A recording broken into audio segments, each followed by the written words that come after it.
میں نے کہا ایک تو میں نے قرآن کی آیت پڑھی کہ جس وقت حضرت عمر اسلام میں آئے تو عرش سے آئے تو اتر گئے. محبوب اب کیا ڈرنا, عمر آ گیا ہے نا.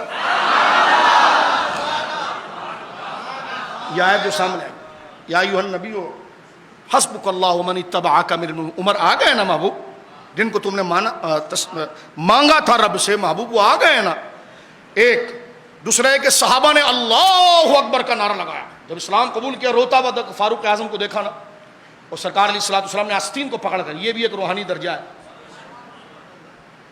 آستین کو پکڑ کے جھٹکا, یہاں شیخ کی توجہ ہوئی, دل سے سارے میل ہٹ گئے, لطائف روشن ہو گئے. اس وقت صحابہ اتنے خوش ہوئے کہ انہوں نے بند کمرے کے اندر اللہ اکبر کا نعرہ لگایا, حالانکہ ابھی چھپے ہوئے ہیں, اور وہ نعرے کی آواز مکہ کی گلیوں کے اندر گئی, کفر کے دل دہل گئے.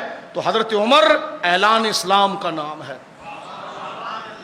اعلان اسلام کا نام. اور ایک بات میں آپ کو بتاؤں, اہل سنت کی کتابوں میں یہ بھی آتا ہے, ہجرت دو گویا کہ حبشہ چلے گئے تھے ایتھوپیا, وہ گئے اس لیے تھے کہ مکہ کے لوگ ان کو قتل کرنا چاہتے تھے.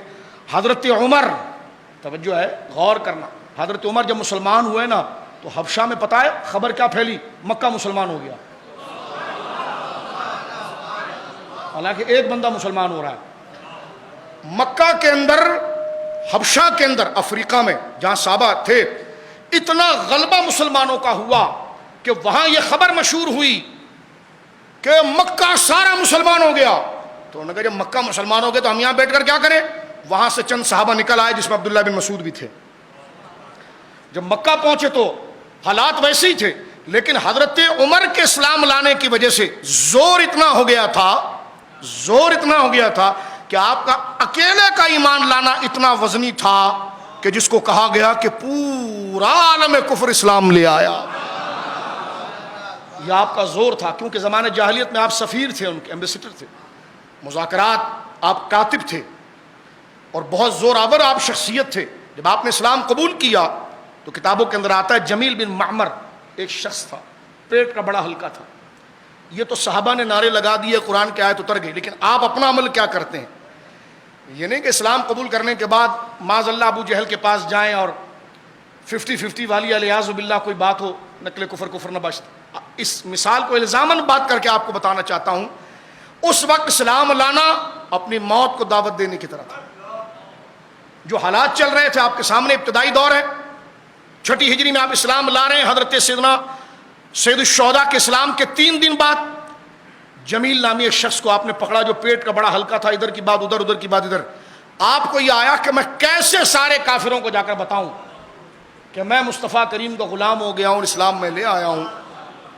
آپ نے اسی بندے کو پکڑا اور کہا جمیل بن معمر کو, کہا ادھر آؤ. کہا آیا. کہا ایک بات تجھے بتاؤں. کہا کیا. کہا میں نے شرک سے توبہ کی اور میں مسلمان ہو گیا ہوں, اور یہ بات تو نے کرنی کسی کو نہیں, یہ بات تو نے کرنی کسی کو نہیں. اس نے کہا تم مالی اس پر آئے گا. اس نے جا کر مکہ کے ہر گھر کو بتا دیا, کیونکہ جو مشہور خبر ہوتی ہے وہ پہنچانے میں اس کو نفع بھی ہے.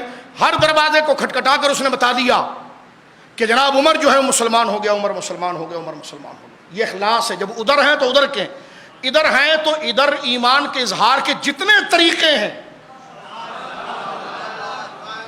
اور خود کو نبی پاک کی غلامی کی نسبت کے جتنے طریقے ہیں کہ میں مصطفیٰ کا غلام ہوں, کوئی مجھے اپنا نہ سمجھ لے. اور جب وہ اپنا سمجھ لے گا تو یہ بات میرے جگر پر بڑی بھاری ہوگی کہ میں بیٹھا مصطفیٰ کے ساتھ ہوں, اور مجھے اپنا سمجھے. فرمایا جب میں ان کا ہو گیا ہوں تو انہی کا ہو گیا. سارے طریقے سرکار فاروق اعظم نے کیے, لیکن آپ نے اکیلا جا کر کیا کیا. جس ابو جہل نے حضور سید عالم کو شہید کرنے کے لیے آپ کو بھیجا تھا, اس کے دروازے پر آپ پہنچے. اور ابو جہل سے بات کرنا کوئی بچوں کا کام تھا. آپ اس کو پڑھ کر دیکھیں. دروازے پر گئے اور اس کے دروازے کو آپ نے دستک دی. جب اس نے دروازہ کھولا تو اس نے کہا ہاں ابن خطاب خبر کیا ہے. فرمایا خبر یہ کہ غلام مصطفیٰ ہو گیا ہوں. اس کے منہ پر وہ سارا کفر تھا, سارا کفر ابو جہل ہے. اس کے منہ پر کہا کہ میں نے اسلام قبول کر لیا. اس نے دروازہ زور سے مار کر غصے میں اندر چلا گیا. یعنی حضرت عمر وہ ہے کہ جب اسلام لایا تو پھر مکے کی ساری عورتوں کو بھی پتا چل گیا, بچوں کو بھی پتا چل گیا, یہاں تک کہ سب سے بڑا بدماش جو ابو جہل تھا اس کے سامنے خود کھڑے ہو کر دروازے پر جا کر کھٹکھٹا کر کہا کہ میں ہوں جو اسلام لا چکا ہوں.